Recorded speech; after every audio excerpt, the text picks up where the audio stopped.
Good afternoon student. आता आपण पुढचा पॉईंट शिकणार आहोत. पुढचा पॉईंट आहे मवाळ युग.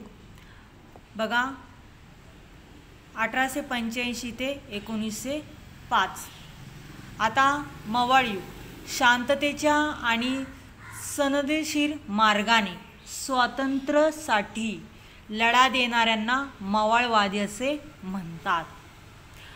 आता शांततेमध्ये आणि शिस्तबद्धतेने काय झालं पाहिजे, आपल्या भारत देशाला स्वातंत्र्य भेटलं पाहिजे, यासाठी जे लढाई देणारे जे लोक आहेत त्यांना मवाळवादी असे म्हणतात. आता यामध्ये हे जे नेते काम करत होते तर वास्तववादी आणि उच्च शिक्षित आणि इंग्रजांच्या संघटन तसेच इंग्रजांच्या न्यायबुद्धीवर विश्वास ठेवणारे होते. आता या मवाळ युगातील जे नेते काम करत होते, जी लोक काम करत होती, ती उच्च शिक्षित म्हणजे उच्च शिकणारी लोक आणि तसेच इंग्रजांचं जे काही न्यायबुद्धी आहे याच्यावर विश्वास ठेवणारे होते. तसेच यामध्ये हे जे मवाळ युग आहे तर या मवाळ युगामध्ये जे नेते काम करत होती, जी लोक काम करत होती, तर ती भक्कम पाया उभा केला पाहिजे असं त्यांचं मत होतं.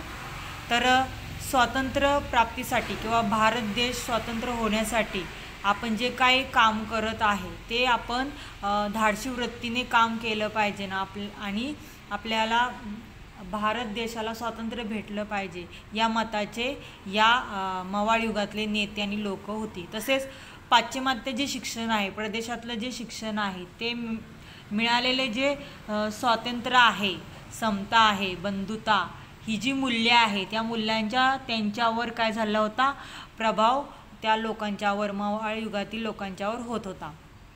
तसेच या मवाळ युगामध्ये जे गोपाळ कृष्ण गोखले तसेच फिरोजशाह मेहता, सुरेंद्रनाथ बॅनर्जी हे काय होते, मवाळ युगातील पुढारी होते. यांनी काय केलं आहे, आपल्या भारत देशाला स्वातंत्र्य भेटण्यासाठी काय केलं आहे, महत्त्वाचं काम या ठिकाणी त्यांनी केलेलं आहे. तर पुढचं आहे जहाल युग. आता जहाल युगामध्ये 1905 ते 1920 हे काय आहे, जहाल युगाचा कालखंड आहे किंवा काळ आहे. तर या जहाल युगामध्ये स्वातंत्र्य लढ्यासाठी इंग्रजाविरुद्ध तीव्र संघर्ष केला पाहिजे या मताचे असणारे हे जहाल युग होते. जहाल युगामध्ये जे काम करणारे नेते होते किंवा लोक होती, त्यांचं मत काय होतं की आपल्याला स्वातंत्र्य भेटण्यासाठी इंग्रजाविरुद्ध आपण काय केलं पाहिजे, बंड पुकारलं पाहिजे किंवा इंग्रजाविरुद्ध आपण आंदोलन केलं पाहिजे, या मताची लोक या जहाल युगामध्ये होती. तसेच राष्ट्रीय सभा, आपल्या भारत देशामध्ये जी राष्ट्रीय सभा स्थापन केली होती कालच्या तासाला पाहिलं आपण, तर त्या राष्ट्रीय सभेची जी काही उद्दिष्ट आहे त्या उद्दिष्टांच्या बाबत दोन्ही गटांनी काय केलं होतं, एकमत त्यांचं होतं. म्हणजे मवाळ युगाचं आणि जहाल युगाचं हे जे दोन गट होतं, तर या दोन गटाची एकमत त्या राष्ट्रीय सभेच्या उद्दिष्टाच्या संबंधित होते.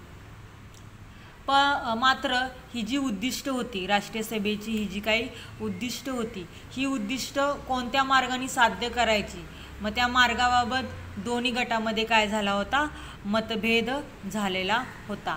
की राष्ट्रीय सभेची जी काही उद्दिष्ट आहे ती आपल्याला पूर्ण करायची आहे, मग ती कोणत्या मार्गाने करायची, म्हणजे ती पूर्ण कशी करायची. मग मवाळ युगातील लोकांचं वेगळं मत होतं आणि जहाल युगातील लोकांचं वेगळं मत होतं. मग याच्यावरून त्यांच्यामध्ये काय झालं होता, मतभेद झाले होते.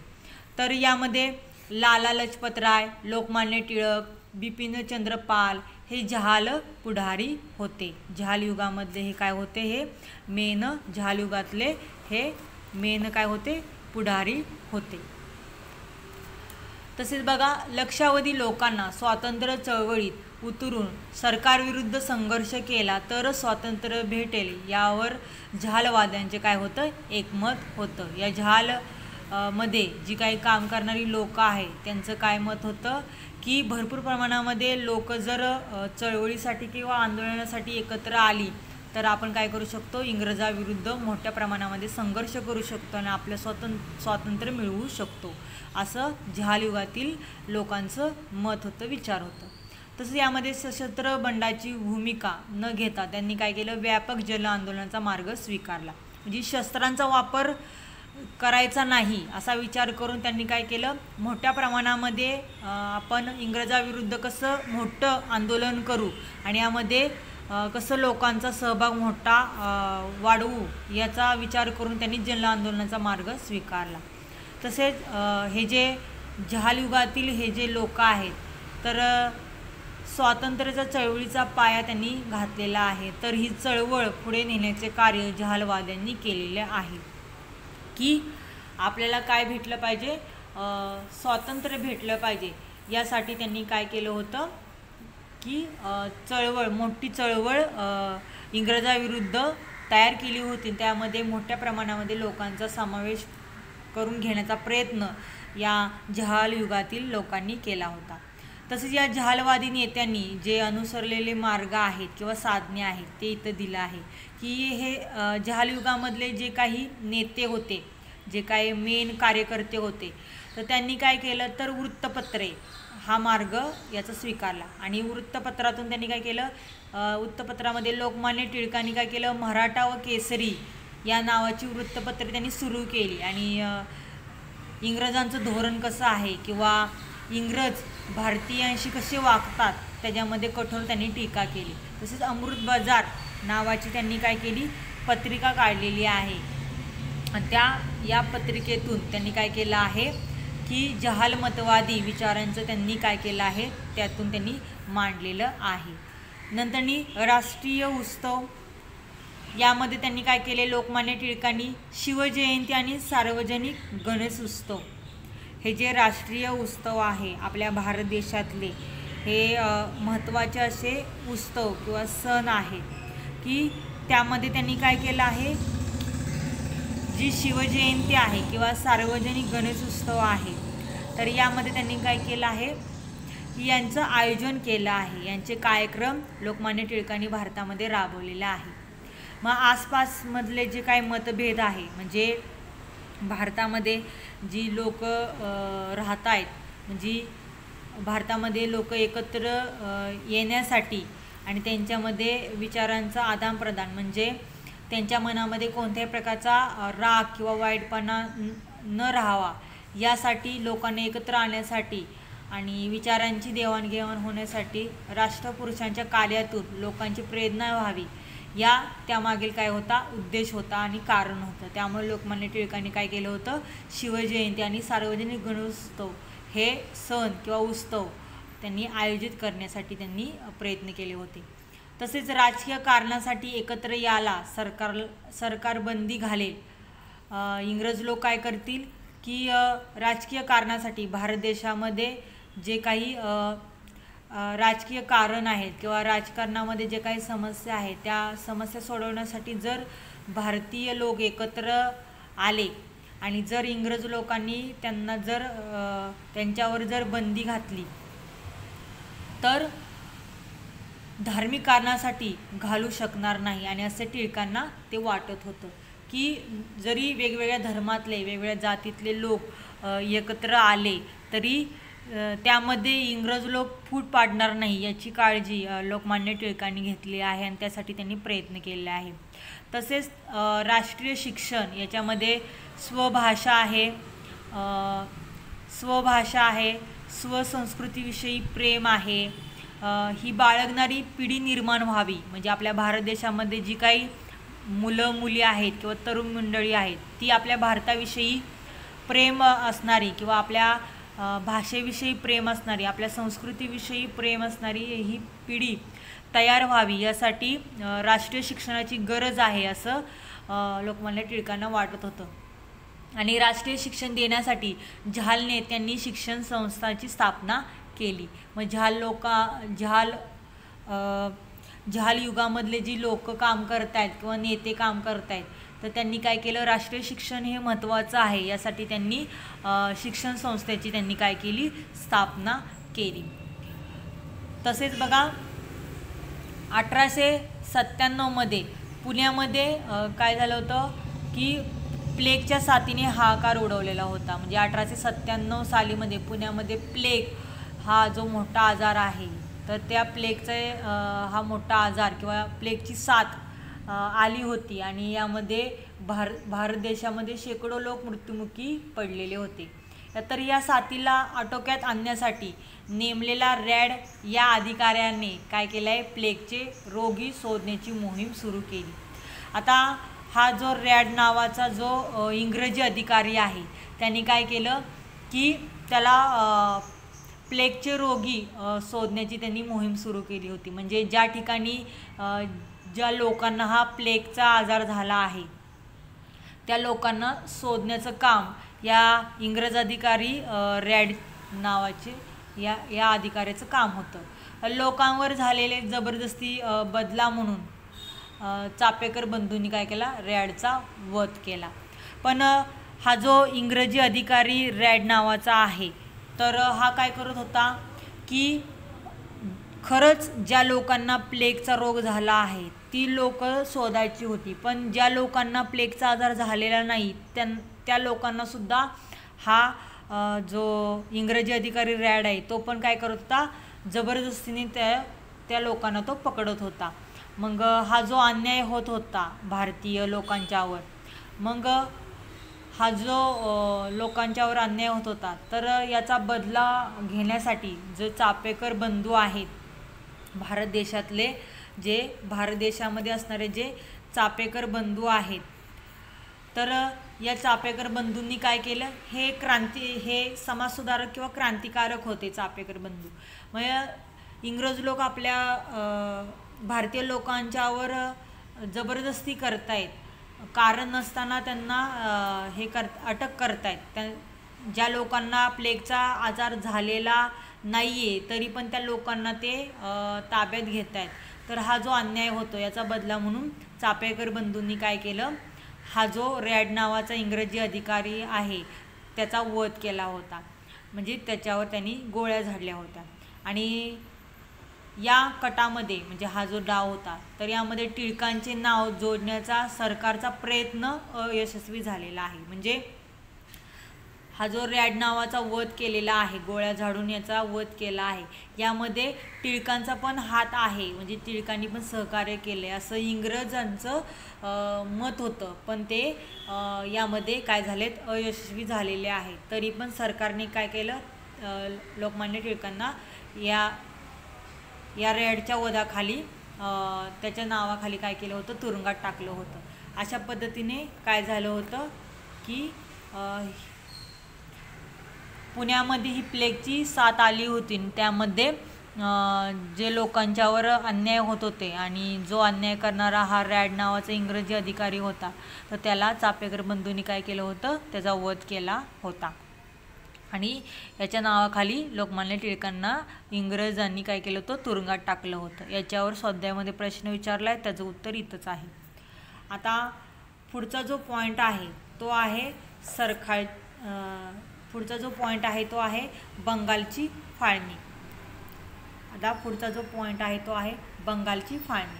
आता यामध्ये बघा, फोडा किंवा राज्य करा ही जी नीती आहे, फोडा किंवा राज्य करा ही जी नीती आहे ती वापरून हिंदू मुस्लिम यांच्यामध्ये फूट पाडण्याचा प्रयत्न इंग्रज सरकारने केला आहे. आपल्या भारत देशामध्ये हिंदू समाजातली लोक होतीच, तसेच मुस्लिम समाजातली पण लोक आपल्या भारत देशामध्ये खूप होती. मग या दोघांच्या मध्ये फूट पाडण्याचा प्रयत्न इंग्रज अधिकाऱ्यांनी करण्याचा प्रयत्न त्यांचा चाललेला होता. तर यामध्ये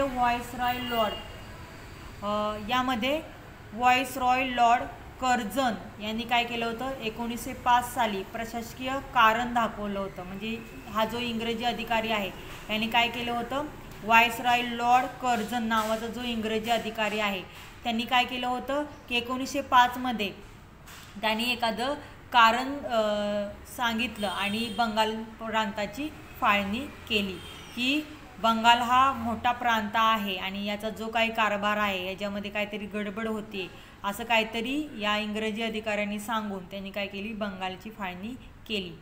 मग या फाळणीमुळं काय झालं की या फाळणीमुळे जेव्हा या बंगालची फाळणी करण्यात आली तर या फाळणीमुळे मुस्लिम बहुसंख्याचा जो पूर्व बंगाल व हिंदू बहुसंख्याचा पश्चिम बंगाल अशी रचना करण्यात आली. बंगालची फाळणी जेव्हा करण्यात आली त्यावेळेस पूर्व दिशेला पूर्वेच्या बाजूला मुस्लिम आणि पश्चिमेच्या बाजूला हिंदू अशी त्यांना विभागणी करण्यात आली आणि अशा प्रकारे रचना बंगालच्या फाळणीमध्ये करण्यात आली. आता यामध्ये हिंदू मुस्लिमात फूट पाडून स्वातंत्र्य चळवळ कमकुवत करणे आणि ह्या फाळणीमागे इंग्रजांचा काय होता उद्देश होता की इंग्रज अधिकारी व्हाईसरॉय लॉर्ड कर्झननी बंगालची फाळणी केली. पण त्याच्या पाठीमागं कारण काय होतं की हिंदू मुस्लिममध्ये काय करायचे फूट पाडायचे आहे आणि यांच्यामध्ये भांडणं लावायची आहे. या उद्देशांनी या इंग्रज अधिकाऱ्यांनी काय केलं होतं बंगालची फाळणी केली होती. म्हणजे हिंदू समाज वेगळा केला होता आणि मुस्लिम समाज वेगळा केला होता. हा उद्देश आणि हे कारण होतं म्हणून बंगालची फाळणी करण्यात आली. पुढचा पॉईंट आहे वंगभंग चळवळ. आता 16 ऑक्टोबर हा दिवस राष्ट्रीय शोक दिन म्हणून पाळण्यात आला. तर यामध्ये वंदे मातरम हे गीत सर्वत्र गायले जाऊ लागले. तरी या ठिकाणी रक्षाबंधनाचा जो कार्यक्रम आहे तो ऐक्याचे प्रतीक म्हणून घेण्यात आला की जो ऐक्याचं प्रतीक म्हणून म्हणजे एकत्र येण्याचं प्रतीक म्हणून रक्षाबंधनाचा काय करण्यात आला कार्यक्रम घेण्यात आला. सरकारी ज्या काही शाळा आहेत कॉलेज आहेत त्याच्यावर बहिष्कार टाकण्यात आला. म्हणजे इंग्रजांनी जे काही शाळा कॉलेज काढले होते त्याच्यावर बहिष्कार काढण्यात आला. तसंच यामध्ये सुरेंद्रनाथ बॅनर्जी, आनंदमोहन बोस, रवींद्रनाथ टागोर इत्यादींनी काय केलं होतं की ही जी वंगभंग चळवळ होती या वंगभंग चळवळीला सुरुवात केली होती. यामध्ये यांचं योग्य मार्गदर्शन मदत भेटलेली होती. आणि तसेच 1911 साली बंगालची फाळणी रद्द झाल्याचे घोषित करण्यात आले. नंतरनी जो काही इंग्रजांचा उद्देश होता जो काही इंग्रजांचा हेतू होता तो भारतीयांच्या लोकांच्यामध्ये लक्षात आला की इंग्रज लोक काय करतात हिंदू मुस्लिममध्ये फूट पाडतात. हे जेव्हा भारतीयांच्या लोकांच्यामध्ये लक्षात आलं त्यावेळेस काय करण्यात आली ही जी बंगालची फाळणी केली होती ती बंगालची फाळणी रद्द करण्याची घोषणा करण्यात आली. अशा पद्धतीने ही वंगभंग चळवळ सुरू केली होती सुरेंद्रनाथ बॅनर्जी, आनंदमोहन बोस, रवींद्रनाथ टागोर यांनी. आणि यातूनच त्यांनी काय केलं बंगालची जी फाळणी होती ती रद्द करण्यात आली. आता पुढचा पॉईंट आहे राष्ट्रीय सभेची चतुसूत्री. आता यामध्ये 1906 मध्ये तसेच या ठिकाणी बघा 1905 या राष्ट्रीय जी सभा आहे याचं अधिवेशन भरवण्यात आलं. म्हणजे 1905 मध्ये राष्ट्रीय सभेचं अधिवेशन भरवण्यात आलं आणि यामध्ये अध्यक्ष नामदार गोखले होते. आणि त्यांनी काय केलं होतं ही जी वंगभंग आंदोलन सुरू होतं त्या आंदोलनाला त्यांनी पाठिंबा दिला होता. तसेच 1906 मध्ये कोलकाता या ठिकाणी 1906चे अधिवेशन भरवण्यात आलं होतं. तर यामध्ये कोलकाता या ठिकाणी हे भरवण्यात आलं होतं आणि यामध्ये जे अध्यक्ष होते ते दादाभाई नौरोजी हे होते. आणि दादाभाई नौरोजी यांना व्यासपीठावरून दादाभाई नौरोजी यांना काय केलं होतं स्वराज्य हा शब्दाचा सर्वप्रथम उच्चार त्यांनी या अधिवेशनामध्ये पहिल्यांदा या शब्दाचा उच्चार त्यांनी केलेला होता. तसेच अध्यक्षीय भाषणात त्यांनी काय केलं होतं त्यांचं जे अध्यक्षीय भाषण म्हणजे हे जे अधिवेशन भरवलं होतं आणि या अधिवेशनामध्ये अध्यक्ष म्हणून ते भाषण करत होते दादाभाई नौरोजी हे जेव्हा भाषण करत होते त्यावेळेस त्यांनी काय केलं होतं स्वराज्य हा शब्दाचा त्यांनी प्रथम उच्चार त्यांच्या भाषणामध्ये केला होता. तसेच दादाभाईंनी आपल्या भाषणामध्ये जनतेला संदेश दिला होता की एकजुटीने होऊन स्वराज्यासाठी नेटाने प्रयत्न केले पाहिजे. तसेच लक्षावधी बांधव दारिद्र्य उपासमार व रोगराई बळी आपल्या भारत देशामध्ये होत आहे. तर या ज्या समस्या होत आहेत या समस्यातून आपण बाहेर पडलं पाहिजे, यासाठी आपण एकजूट आलं पाहिजे, असा संदेश दादाभाई नौरोजींनी भारतीय लोकांना दिला. तसेच या बांधवांना वाचण्यासाठी आणि सुधारलेल्या देशात भारतात स्थान मिळवून देण्यासाठी स्वराज्याचा लढा लढवावा लागेल, असा जो काही संदेश आहे तो दादाभाई नौरोजींनी त्यांच्या भाषणातून भारतीय लोकांना त्यांनी दिलेला आहे. तसेच बघा, स्वराज्य, स्वदेशी, राष्ट्रीय शिक्षण, तसेच आणि बहिष्कार ही जी चतुसूत्री राष्ट्रीय सभेने स्वीकारलेली होती, ही जी चतुसूत्री होती म्हणजे राष्ट्रीय सभेची ही काय आहे, चतुसूत्री आहेत, तर ते त्यांनी स्वीकारलेली होती. त्या पद्धतीने ते राष्ट्रीय सभेमधले जे काही नेते आहेत ते काय करत होते, भारत स्वातंत्र्यासाठी ते प्रयत्न करत होते. तसेच यामध्ये स्वयंपूर्ण आणि स्वावलंबित्वासाठी स्वदेशीचा वापर करण्यात आला होता. तसेच यामध्ये परदेशी वस्तूंवर आणि नंतर परकीय राष्ट्रपतींवर बहिष्कार टाकण्यात आला होता. म्हणजे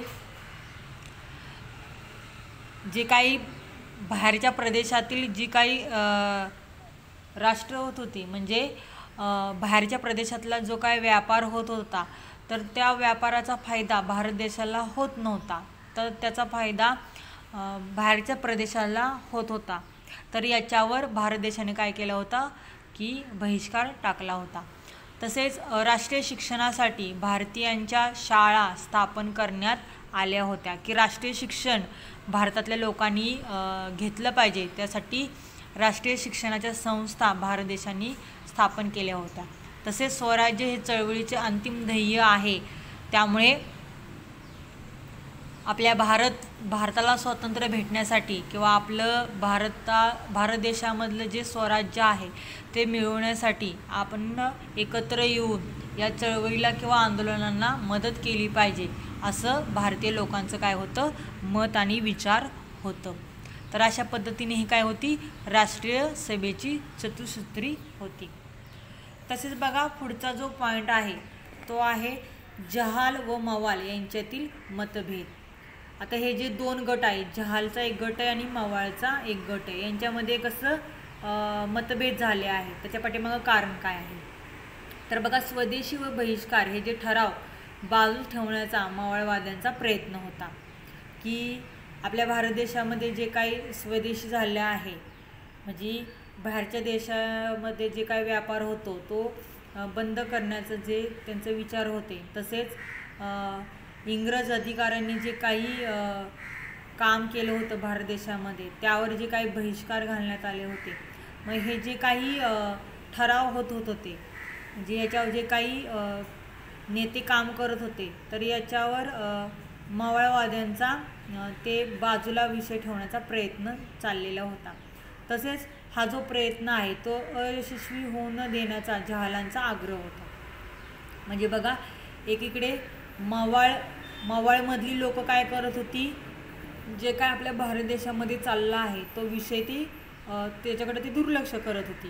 पण जहाल गटातली जी लोक होती त्यांचं विचार काय होतं की आपल्या भारत देशामध्ये हे जे काही ठराव करायचं चाललं आहे त्याच्यामध्ये आपण लक्ष दिलं पाहिजे. ज्याच्या संबंधीचं यांच्या दोघांमध्ये याच्यावर मतभेद होत होते. तसेच गोखले बॅनर्जी, नामदार गोखले बॅनर्जी शहा यांनी राष्ट्रीय सभा जहालवादी काबीज करीत असल्याचा आरोप केला. आता जहालवादीतले लोक काय करत आहेत की राष्ट्रीय सभा काबीज करण्याचा प्रयत्न करत आहेत, म्हणजे त्यांच्या मर्जीने ती सभा चालवत आहे, असा आरोप गोखले बॅनर्जी शहा यांनी केला होता. मग लाला लजपत राय यांनी काय केलं, मध्यस्थी त्यांनी दाखवली. म्हणजे जे जहाल गटातले लोक आहेत आणि मावळ गटातले लोक आहेत यांच्यामध्ये काय चाललं होतं, भांडणे चालली होती. आणि भांडणं सोडवण्यासाठी लाला लजपत राय हे समजून सांगत होते, पण ते काय झाले आहे, त्यामध्ये अपयशी ते ठरलेले आहेत.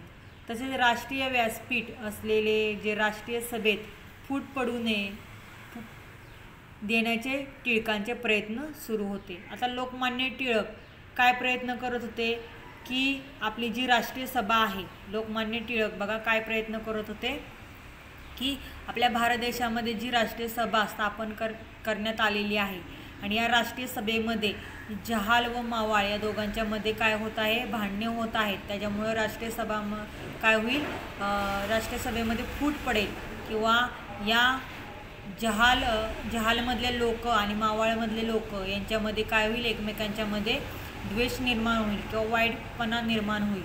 तर हा होऊ नये यासाठी लोकमान्य टिळक प्रयत्न करत होते. तसेच मवाळ आणि जहालांचे मतभेद शेवटपर्यंत राहावं असं राष्ट्रीय सभेमध्ये फूट पडावी असं इंग्रजांना वाटत होतं.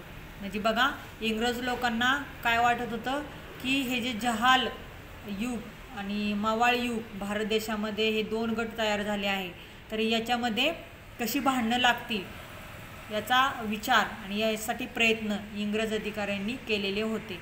पण यांच्यामध्ये जे काही मतभेद झाले आहेत ते दूर करण्यासाठी लोकमान्य टिळक तसेच लाला लजपतराय हे काय करत होते, प्रयत्न करत होते. तर अशा प्रकारे जहाल व मवाळ यांच्यामध्ये काय होत होते, मतभेद होत होते. छोट्या छोट्या कारणावरून त्यांच्यामध्ये काय होत होते, एकमेकांच्यामध्ये मतभेद होत होते आणि त्यांचे मतभेद दूर करण्यासाठी लोकमान्य टिळक आणि लाला लजपतराय हे प्रयत्न करत होते. आता पुढचं आहे ब्रिटिश सरकारची दडपशाही.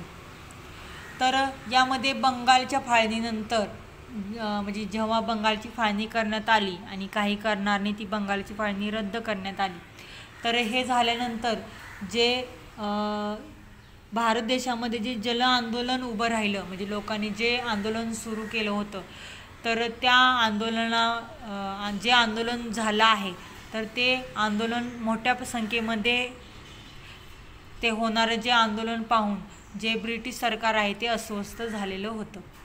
आता हे जे आंदोलन होतं ते टाळण्यासाठी किंवा हे आंदोलन बंद करण्यासाठी ब्रिटिश सरकारने काय केलं होतं, काही त्यांनी योजना केली होती. आता बघा आपल्या भारत देशामध्ये जे मोठ्या प्रमाणामध्ये लोकांनी आंदोलन केलं होतं आणि ते थांबवण्यासाठी ब्रिटिश सरकारने खूप प्रयत्न केले होते. त्यांनी काय केलं होतं, सार्वजनिक सभांवर कायद्याने बंदी केलेली होती. ज्या सार्वजनिक सभा भारत देशामध्ये भरवण्यात येत होत्या तर त्याला एक कायदा त्यांनी नवीन काढला होता आणि ती त्याच्यावर बंदी घालण्याचा प्रयत्न ब्रिटिश सरकारने केलं होतं. तसेच कायदा जो कोणी मोडेल त्याला कडक शिक्षा ब्रिटिश सरकार करत होतं. तसेच जे शाळकरी मुले आहेत त्या शाळकरी मुलांना हे ब्रिटिश अधिकारी फटके मारत होते. तसेच बघा ब्रिटिश सरकार काय करत होतं, जे आपल्या भारत देशामध्ये वृत्तपत्र काढले होते त्या वृत्तपत्रावर अनेक बंधने नियम ब्रिटिश सरकारने लादले होते किंवा तयार केले होते. तसेच ब्रिटिश सरकारने जे आपल्या भारत देशामध्ये जे छापखाने सुरू केले होते म्हणजे वृत्तपत्रे छापण्याचे जे कारखाने सुरू केले होते तर त्याच्यावर जप्ती ब्रिटिश सरकारने केली होती किंवा ते ताब्यात ब्रिटिश सरकारने घेतलेलं होतं. तसेच जे आपल्या भारत देशामध्ये लेखन करणारे लोक आहेत तर त्यांना तुरुंगात ब्रिटिश सरकारने टाकलं होतं. तसेच जहालवादी जे नेते होते त्यामध्ये लोकमान्य टिळक व बिपिनचंद्र पाल यांना तुरुंगामध्ये टाकून त्यांच्यावर एखाद्या गोष्टीवरून कारवाई करून त्यांना शिक्षा द्या असं ब्रिटिश सरकारचं मत होतं.